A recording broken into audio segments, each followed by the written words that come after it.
esse último mês que passou, nas últimas 4 semanas, temas importantíssimos, importantíssimos para a nossa fé. Eu falo para a nossa fé, quando eu falo para a nossa fé, eu também falo para a nossa ética. Né? Ética é a nossa maneira de viver, o que a gente deve fazer. E a nossa fé tem implicação na nossa maneira de viver. Então foi importantíssimo a gente falar sobre o fato de Jesus ser Deus, o fato de Jesus ele ser homem, plenamente homem, eternamente homem. E falamos também na última aula sobre a expiação, sobre a obra de vida e de morte, de ressurreição, pela qual Cristo ele nos salvou. E nesse aspecto da obra de Cristo para a nossa salvação, abordamos o fato de ele nos reconciliar com Deus, abordamos o fato de ele ser o nosso redentor, ou seja, aquele que nos liberta de uma condição de escravidão, do pecado, sob o domínio e o poder de Satanás e nos leva ao seu reino de amor, ao seu reino de compaixão, onde possamos agora viver como filhos de Deus. Enfim, hoje eu vou falar um pouquinho sobre características da vida de Jesus e características do seu ministério. Então, eu vou pontuar vários temas aqui, só para a gente refletir, para a gente ter o conhecimento. Não são questões teológicas profundas, altas, onde eu acredito que vocês não irão compreender, mas, de fato, serão temas onde a gente já sabe, mas vale a pena a gente sempre ter isso na mente. Então, os temas de hoje são vários temas, mas são temas pincelados rapidamente. Eu não vou entrar com profundidade em nenhum tema desses. Eu só apenas vou citar para ficar de aprendizado para nós e registro também para o nosso conhecimento. Eu vou falar hoje sobre os evangelhos, vou falar sobre os ensinamentos de Jesus, vou falar sobre as pessoas que cercavam Jesus, falarei sobre curas, libertações, milagres, falarei sobre o reino de Deus, sobre os discípulos, sobre oração e missão. Paulo, tudo isso? Sim, vou falar sobre tudo isso, mas de uma forma bem resumida, só pontuando os fatos importantes, que quando a gente lê os evangelhos, a gente percebe isso, e talvez a gente fique perdido, por que isso aqui está acontecendo? Então falaremos sobre esses temas. Primeiro tema, estamos falando sobre quem é Jesus, precisamos falar acerca dos evangelhos. A vida de Jesus, a sua obra, o seu nascimento, a localização geográfica, a localização temporal, em que momento na história, quem era Jesus, quem era sua família, se ele morreu, ressuscitou, tudo isso encontramos naquilo que chamamos de evangelhos. A Bíblia, o Novo Testamento, ele começa com os evangelhos. E quando eu falo de evangelhos, onde é que está o registro, dos fatos acerca de Jesus, dos acontecimentos da sua vida? Então, para o conhecimento de vocês, nós temos 4 evangelhos na Bíblia. 4. O primeiro, Mateus. O segundo, Marcos. O terceiro, Lucas. E o quarto, João. Então, a Bíblia possui 4 evangelhos. Mateus, Marcos, Lucas e João. Os 3 primeiros, Mateus, Marcos e Lucas, são chamados de evangelhos sinóticos, devido à similaridade deles. Há muitas coisas parecidas, sejam às vezes questões cronológicas, eles narrando os eventos na mesma ordem, ou então sejam os mesmos eventos narrados por um, são narrados por outros. Então, Mateus, Marcos e Lucas são conhecidos como evangelhos sinóticos. Já o evangelho de João, ele tem uma pegada meio diferente, ele está mais preocupado em mostrar Jesus como Deus, como verdadeiramente Deus. Enfim, os evangelhos, eles foram escritos narrando fatos históricos, tá? Narrando fatos históricos. Olha, Jesus, em determinado momento, ele esteve aqui. Jesus, ele nasceu no tempo de Herodes. Quando Jesus vivia, o império que estava dominando a Palestina era Roma. Os imperadores romanos da época era Augusto, era Tibério. Então você vê que os evangelhos têm essa preocupação histórica de situar Jesus no contexto do mundo. Falar em que momento da humanidade Jesus ele viveu. Em que momento da humanidade Jesus ele esteve aqui. Isso é importante, meu irmão, para a gente não pensar que, não cair no erro bobo, de pensar que a história de Jesus é uma história para nos inspirar, mas de fato não existiu. Não, meu irmão, tem uma história ali. Você vê que os evangelhos, eles se ocupam em demonstrar a história, de situar onde Jesus nasceu. Ele nasceu em Belém. Ele viveu onde? Viveu em Nazaré, da Galileia. Depois viveu um pouquinho mais em Cafarnaum. Jesus, ele tinha contato com membros do Sinédrio, como Nicodemos. A Bíblia vai mostrando fatos históricos, tá? E os evangelhos, mostram que Jesus foi uma figura histórica, não é uma figura mitológica. Jesus ele não é uma história que inventaram e passa de pai para filho. Não, de fato existiu. O Filho de Deus de fato se fez carne. Ele se fez carne e habitou entre nós. Então você vê que os evangelhos têm essa primeira preocupação, a preocupação histórica, tá? De localizar Jesus no tempo. Quando eu falo no tempo, quando? Os evangelhos sempre estão falando, olha só, no tempo do rei Herodes, no tempo de Pilatos, no tempo em que os sumos sacerdotes eram Anás e Caifás. Você vê essa preocupação histórica de situar ele no tempo. E também no espaço. Quando eu falo espaço, em que localização Jesus situou? Ele ficou ali na Palestina, enquanto a Palestina estava sob o domínio do Império Romano. Ele nasceu na Belém, morou em Nazaré, vivia um pouco da sua fase adulta do seu ministério em Cafarnaum, descia para Jerusalém, para a Judéia, em períodos festivos.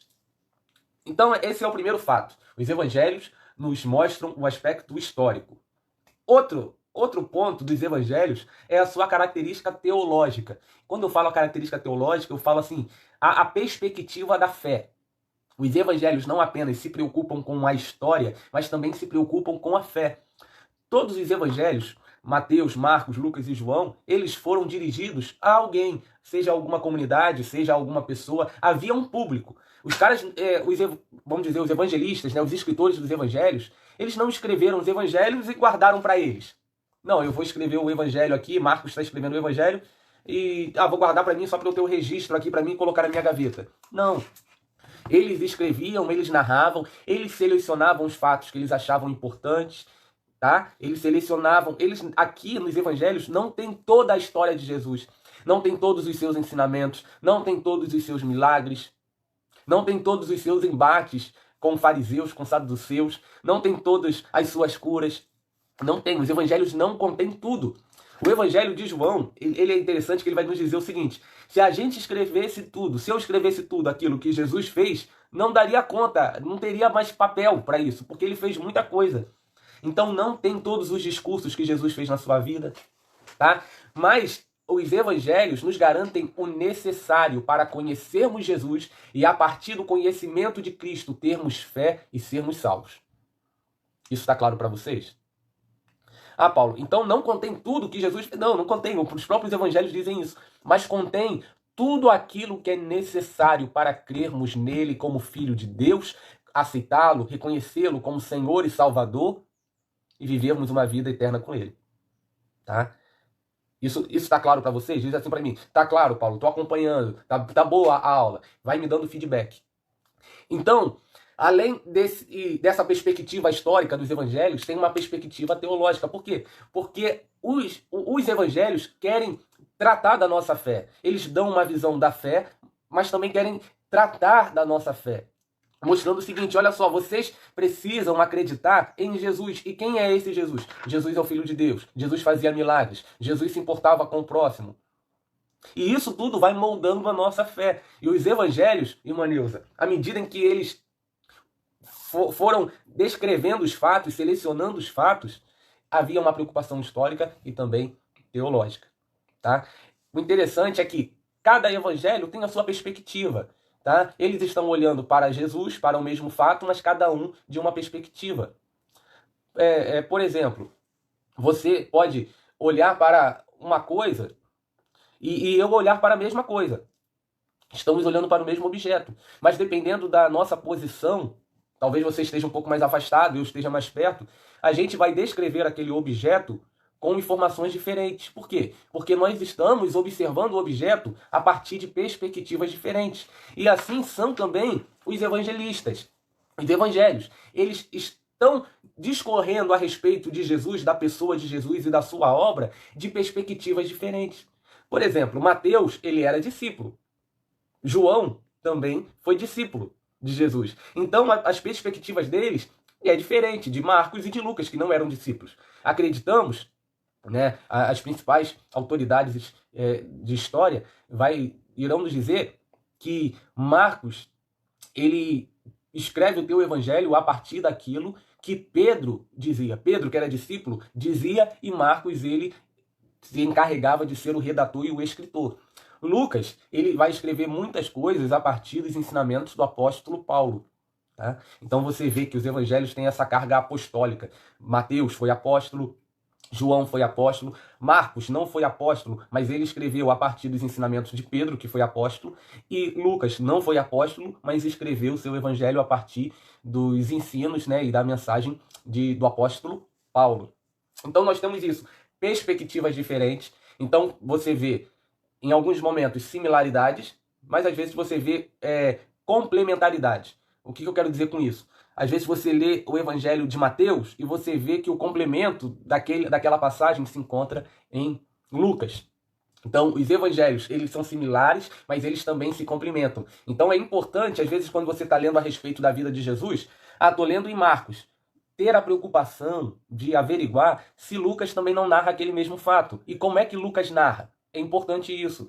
Seja para a tua devocional, seja para a tua leitura da Bíblica, sua meditação, seja no momento em que você for montar o seu sermão, a tua pregação. É sempre importante ter esse questionamento. Olha só, esse texto aqui que eu estou lendo em Mateus, ele aparece em Marcos?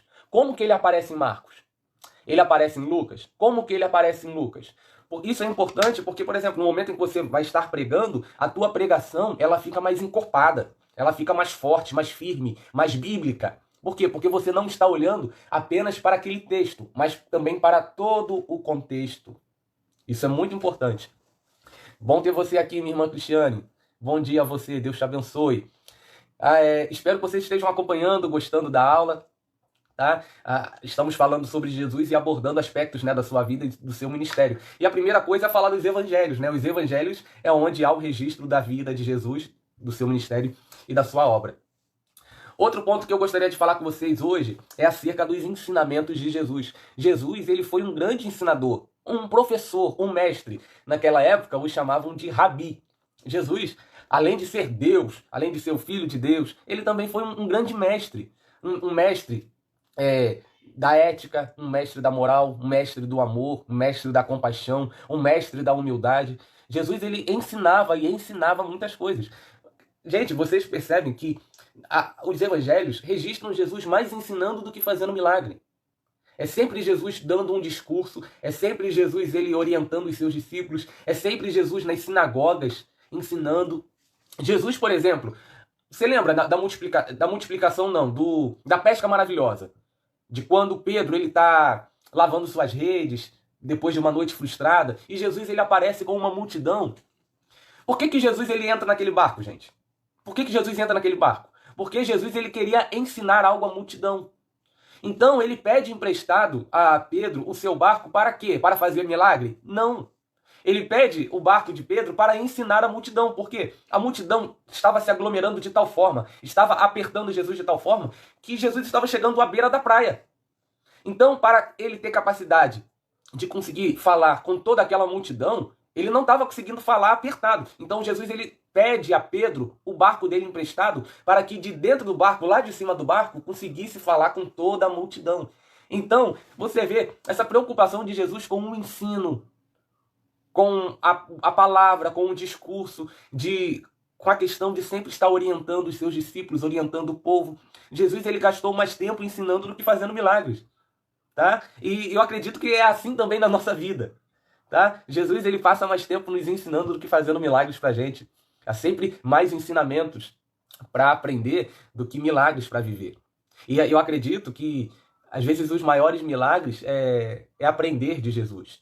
É ver ele assentado e ouvir de Jesus os seus ensinamentos, a sua direção, saber o que fazer. Gente, às vezes saber o que fazer, às vezes ser orientado por Jesus é bem melhor do que receber milagre. Às vezes uma palavra, uma direção de Jesus é o que tira, é o que nos dá paz, é o que tira a nossa mágoa, é o que tira a nossa dor. Às vezes a gente clama de maneira legítima, né? De maneira, não há nenhum problema, às vezes a gente clama por milagre. E é necessário também a gente clamar por ensinamento. Jesus me ensina, Jesus me mostra, Jesus me revela, me guia. Isso a gente não pode perder. Por quê? Porque Jesus ele é o nosso professor, gente. Jesus ele é o nosso mestre. Jesus é aquele que ensina. E toda a sua vida registrada nos evangelhos, nós percebemos Jesus como um grande mestre. E ele teve discursos poderosos. Talvez o seu discurso mais poderoso seja, eu considero assim, eu não sei você, se você discordar, você coloca aí nos comentários. O discurso mais poderoso de Jesus, na minha opinião, é o Sermão do Monte, né? Está registrado em Mateus capítulo 5, capítulo 6 e capítulo 7. O Sermão do Monte é um grande discurso de Jesus, onde parece que ele vai nos dizer sobre a ética do reino de Deus. E ele fala sobre tudo, sobre quem são os bem-aventurados, né? Jesus, no Sermão do Monte, ele inverte a lógica do mundo. Ele vai falar, olha só, o maior, na verdade, é o menor. Quem quer ser o maior precisa ser o menor, precisa ser o mais humilde, porque o maior no reino são os mais humildes. Bem-aventurados aqueles que buscam a paz, bem-aventurados os pobres de espírito, aqueles que reconhecem que não são nada, que são dependentes de Deus, bem-aventurados aqueles que choram. Quantas pessoas perderam a capacidade de chorar? E esse chorar é ao observar a dor do outro, ao observar a impunidade, ao observar a crueldade. Pessoas já acham tudo isso normal. Olha, eu li, eu não sei se foi no Facebook, as bem-aventuranças, Imanilson, exatamente. Sobre essa bem-aventurança a respeito dos que choram. Eu li acerca disso no Facebook e não lembro quem foi, talvez tenha sido algum pastor, e eles sinalizaram a respeito da normalização do sofrimento. Isso daí é algo que me preocupa. Nós, como seres humanos, nós nos conformamos muito rápido com as coisas. Nós nos acostumamos muito rápido com as coisas. E quando aparece, por exemplo, uma morte, 3 mortes, 5, 10, 100, aquilo parece que vai se tornando normal. Vai se tornando rotineiro. Ah, virou uma rotina. 400 mortes por dia já é rotina. 500 mortes por dia é rotina. E perdemos a capacidade de chorar com os que choram. Perdemos a capacidade de ter compaixão. Por quê? Porque o sofrimento vira rotina e tira de nós a capacidade de se importar com o outro. Isso é algo que nós não podemos viver. Tá? Precisamos chorar. E esse choro é um choro de que, olha, verdadeiramente é necessário vir um tempo onde não haverá mais choro, onde não haverá mais lágrima. É isso. Exato, Imanilson. Até chegar nas pessoas mais próximas de nós. Eu tenho observado isso. No meu Facebook, por exemplo, quantas pessoas lá no início dessa pandemia assim, colocavam assim, não é nada não, vamos viver a rotina normal. E hoje, depois de 2 meses, 3 meses, as pessoas choram por conta do fato de que perdeu, né, familiares, amigos. Eu acredito nisso também, irmão Nilson, até chegar nas pessoas próximas a nós, infelizmente. E que Deus nos guarde. Mas por que eu estou falando isso? É por causa dos ensinamentos de Jesus. A compaixão, o amor faz parte do ensinamento de Jesus. Jesus, ele falou, gente, sobre ser ético, ele falou sobre família, ele falou sobre questões internas, não apenas externas. Um dos pilares dos ensinamentos de Jesus é uma vida verdadeira. O que eu quero dizer com isso? Jesus, nos seus grandes ensinamentos e discursos, Jesus ele sempre rejeitou uma vida de aparências. Uma vida de aparências. Ele sempre rejeitou. Ele não quer que os seus discípulos vivam uma vida de aparência. O quê? Em todos os sentidos. Em todos os sentidos. Principalmente, uma vez que somos discípulos de Jesus, há uma tentação de sermos moralistas. O que eu quero dizer com isso? Abrir a nossa boca com o discurso de acusar A e B, e nós cheios de problemas, cheios de pecados, cheios de coisas escondidas, cheias de coisas no secreto, e nós apontarmos para um, para outro. Então Jesus falou, olha só, não há problema em julgar não, você pode julgar, mas você quer julgar? Tire primeiro a trave do teu olho antes de tirar o cisco do olho do teu irmão. A Bíblia, Jesus, quando ele fala não julgueis, ele não está falando que a gente não pode julgar. A gente deve julgar, mas a gente não deve ter um julgamento temerário, um julgamento onde a gente acusa o outro de coisas que a gente mesmo faz. Tá? Jesus ele falou sobre justiça também. Jesus ele falou sobre perdão. Muitos ensinamentos. Gente, leia o Evangelho, leia o Sermão do Monte. Ali está, gente, a base do ensinamento de Jesus para nossas vidas. A base. Jesus ele também ensinou muito acerca do futuro. Alguns discursos de Jesus são escatológicos. O que eu quero dizer com essa palavra, né? Escatológico, escatologia. Os ensinamentos de Jesus, muitos estavam voltados para o futuro, para a eternidade. Ele sempre convidava os seus discípulos a ter um olhar não apenas no aqui e no agora, mas ter um olhar na eternidade, no futuro. Tá? Olhar para o futuro, crendo que um dia o pecado, a impunidade, a crueldade, tudo isso um dia terá fim e será julgado. E também acreditar que um dia não haverá mais tristeza, não haverá mais choro. Só que, meus irmãos, esse olhar para o futuro, para a eternidade que Jesus nos convida, tem um impacto na nossa maneira de viver aqui. Hoje, aqui e agora. Se eu sou uma pessoa que acredito na eternidade, se eu sou uma pessoa que acredita no futuro perfeito, onde o reino de Deus será estabelecido, isso tem que mudar a minha vida aqui e agora. A minha vida precisa ser diferente. Não, eu tenho o meu olhar no futuro, eu tenho o meu olhar na eternidade, mas os meus pés estão aqui. Seja em São Joaquim, seja em Portugal, seja em Niterói, seja em Itaboraí, não importa o lugar. A gente tem os olhos no futuro, mas Jesus falou, olha, os teus pés estão aqui. É aqui onde nós estamos vivendo. Então precisamos ser diferentes já aqui. Tá? E nessa vida, nós já precisamos demonstrar mudanças, transformação. Tá? Outra coisa que Jesus me ensina bastante é acerca da paternidade de Deus. Jesus, ele revela a Deus como aquele que é o nosso Pai. Jesus, ele chama Deus de Pai. Porque ele, na verdade, é o Filho de Deus. E no momento em que a gente acredita em Jesus, reconhecemos ele como Senhor e Salvador, nós somos adotados. E podemos chamar Deus de Pai. Então Jesus, ele sempre fala, olha, o teu Pai que te vê em secreto, ele vai te ouvir. Outra coisa importante, deixa eu voltar aqui, ó, acerca dos ensinamentos de Jesus, quando eu falei sobre essa vida de aparências, o que Jesus ele pontua também? A questão de uma religiosidade vazia. E essa religiosidade vazia, ela é demonstrada através de uma religiosidade que se autopromove. O que eu quero dizer com isso? No próprio Sermão do Monte, você vê Jesus dizendo, olha só, quando vocês forem orar, não faça que nem os fariseus que vão para o meio da praça e começam a falar um monte de palavras repetidas, palavras vazias. Não, cara, não perca tempo fazendo isso, não.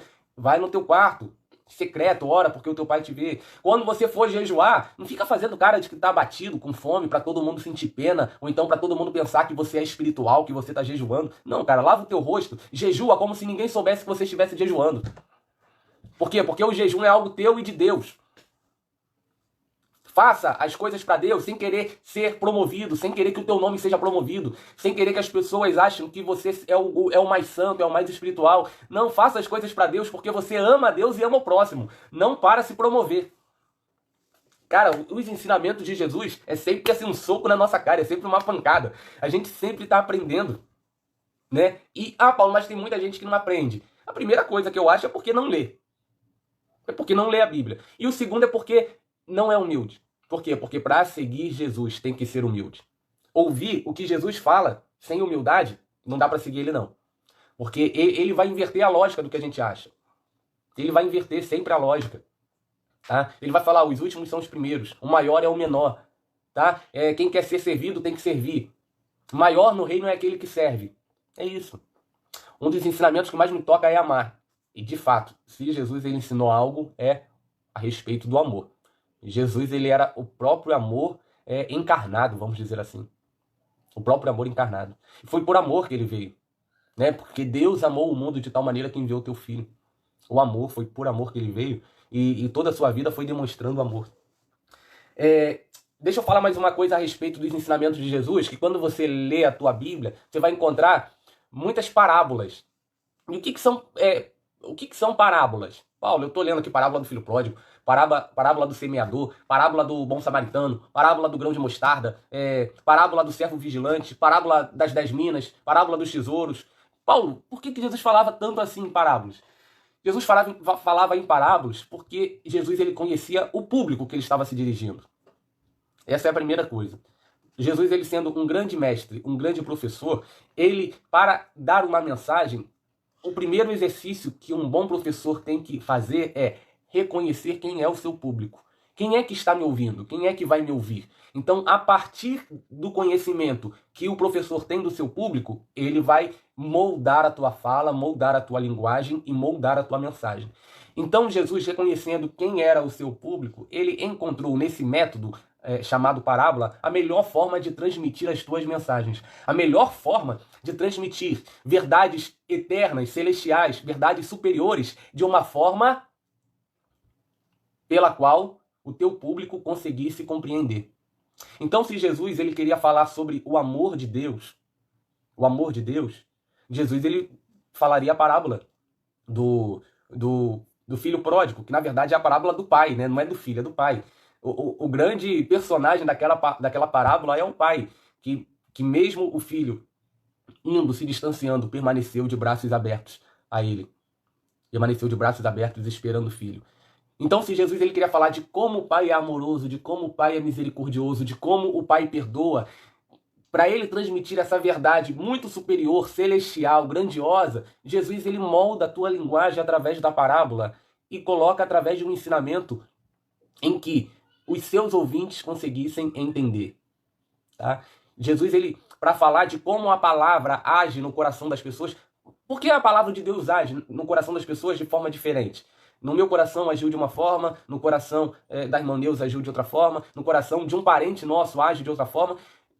Para falar acerca disso de uma forma em que as pessoas conseguissem entender, Jesus ele fala sobre a parábola do semeador. Ele fala, o semeador saiu a semear, e a semente é a palavra de Deus. A semente caiu, e em um terreno era solo fértil, e cresceu, e frutificou, e deu frutos. Em outro terreno era pedregulho, começou a frutificar, mas logo depois morreu. Não é assim que a palavra de Deus aparece no coração de algumas pessoas? No início é uma empolgação, é uma festa, mas depois morre. Outra questão, a palavra de Deus vem ao coração, mas tem espinhos. Logo, o espinho é o quê? A sedução do mundo, o prazer, o amor às riquezas. Tudo isso vai fazendo com que a palavra de Deus morra ali no coração da pessoa, né? Fique sufocada. Então, para falar no terreno espinhoso, verdade, para falar dessas verdades eternas, poderosas, grandiosas, Jesus ele molda a sua linguagem e transmite em forma de parábola. Tá? Paulo, todo mundo compreendia as parábolas? Não, não compreendia. Jesus ele falava através de parábolas para quê? Para que quem tivesse que entender, entenderia, e quem não fosse para compreender, não compreenderia. Então, as parábolas de Jesus têm dois fatores importantes para você saber. A primeira é o esclarecimento. Jesus ele molda a sua linguagem para esclarecer, para deixar mais claro, mas também Jesus ele usa a parábola para ocultar. Ocultar, para que pessoas com coração endurecidos não conseguissem compreender. Pessoas endurecidas, vaidosas, soberbas, são incapazes de compreender a mensagem de Deus. Incapazes. Deus, ele abate os soberbos, mas dá graça aos humildes. Tá? Eu gosto das parábolas, meu irmão. Deixa eu verificar a hora aqui, que eu não vou conseguir falar de tudo, mas eu acho que eu continuo na próxima aula. Deixa eu terminar falando a respeito das parábolas, mais um ponto. As parábolas demonstram para nós que Jesus ele tinha um conhecimento profundo da flora, da fauna, da economia, da política, das questões trabalhistas.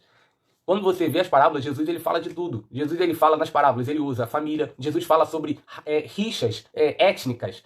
Por exemplo, entre judeus e samaritanos. Quando Jesus ele fala acerca da parábola do bom samaritano, demonstra que Jesus ele conhecia a rixa que havia entre judeu e samaritano. Jesus ele fala, não, e veio um sacerdote no caminho e passou de largo. Depois do sacerdote veio um levita. Ou seja, Jesus ele conhecia o itinerário do sacerdote e do levita, que saía de Jerusalém, do templo, e ia pela estrada de Jericó.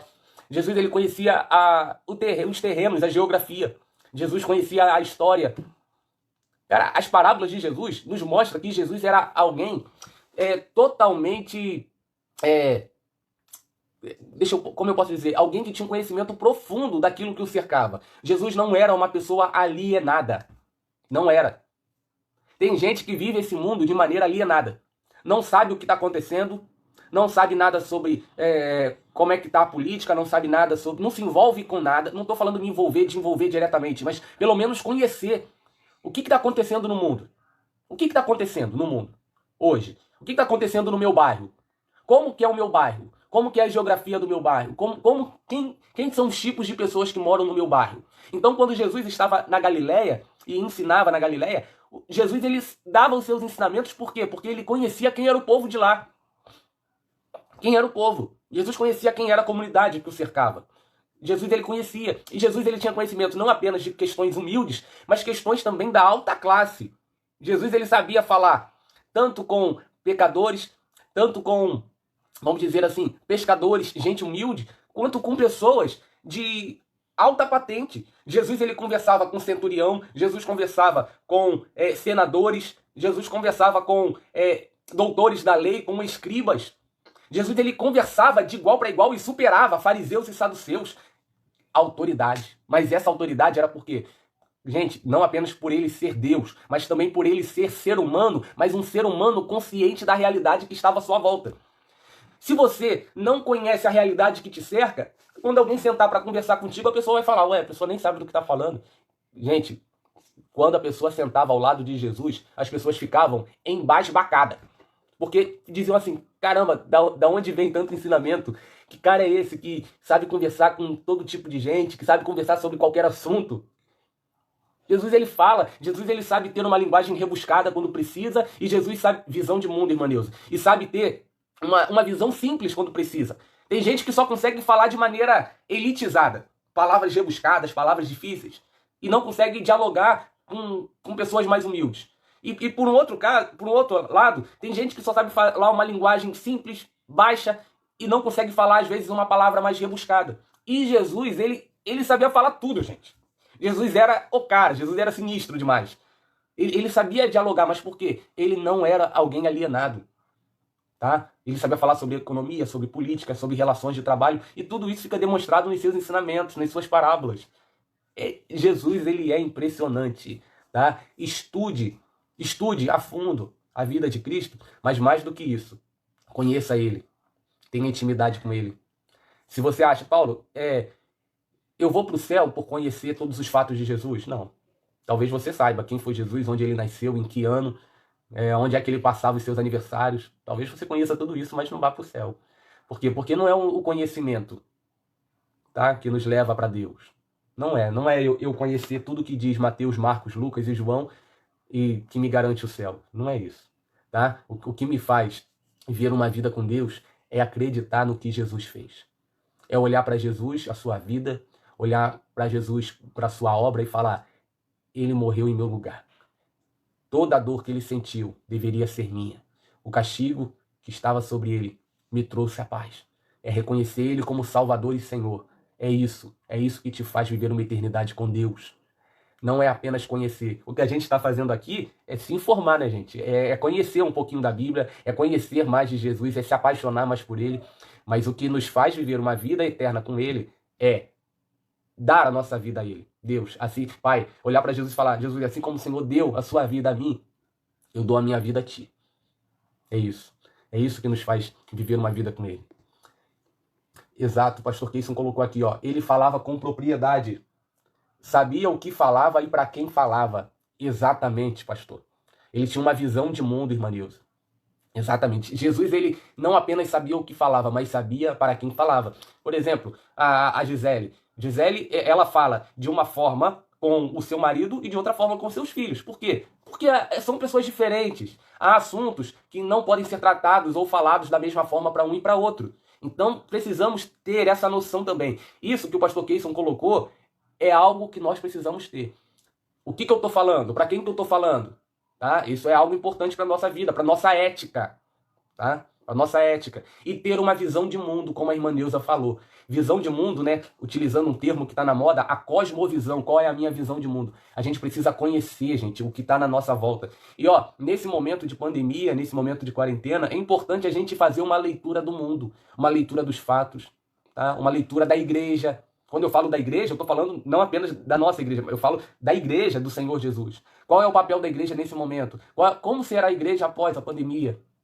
A gente precisa ler o mundo. Jesus era alguém que lia as pessoas. Ele lia o mundo que estava à sua volta. Por isso que ele conseguia ter essa visão de mundo e alcançar tantas pessoas. Na próxima aula, meu irmão e minha irmã, iremos falar sobre as curas, né, as libertações, os milagres. Por que Jesus fazia isso? Falaremos também sobre aspectos sociais. Quem eram as pessoas que se aproximavam de Jesus e por quê? E por que Jesus se aproximavam de determinadas pessoas? Falaremos também sobre a questão dos discípulos e falaremos também sobre oração. Jesus era alguém que foi marcado pela oração. É isso, meu irmão, minha irmã. Deixa eu ler um texto com vocês. Deixa eu ler um texto com vocês. Mateus capítulo 7, só para a gente finalizar, que eu acho que fala bastante acho que fala bastante acerca daquilo que a gente disse. Não, vai encerrar, irmã Nilson. Bênção, né, pastor Pimentel? Saudade do senhor, pastor. Quero te ouvir pregar, pastor. Tô cansado de me ouvir pregar. Tá? Quero te ouvir. Deus abençoe o pastor Keison também. Nossa irmã Neuza. Eu vejo aqui que a Gisele tá. E o Flávio. Estou vendo o Flávio aqui. Deus te abençoe. Flávio, nosso obreiro, grande homem de Deus. Ó, pra gente encerrar, Mateus capítulo 8, Mateus capítulo 7, versículo 28 e 29, vai dizer a respeito do que o pastor Keison pontuou no comentário. Olha só. E aconteceu que, concluindo Jesus este discurso, qual discurso? O Sermão do Monte. A multidão se admirou da sua doutrina, porquanto os ensinava com autoridade, e não como os escribas. Jesus ensinava com autoridade. Autoridade. Aleluia.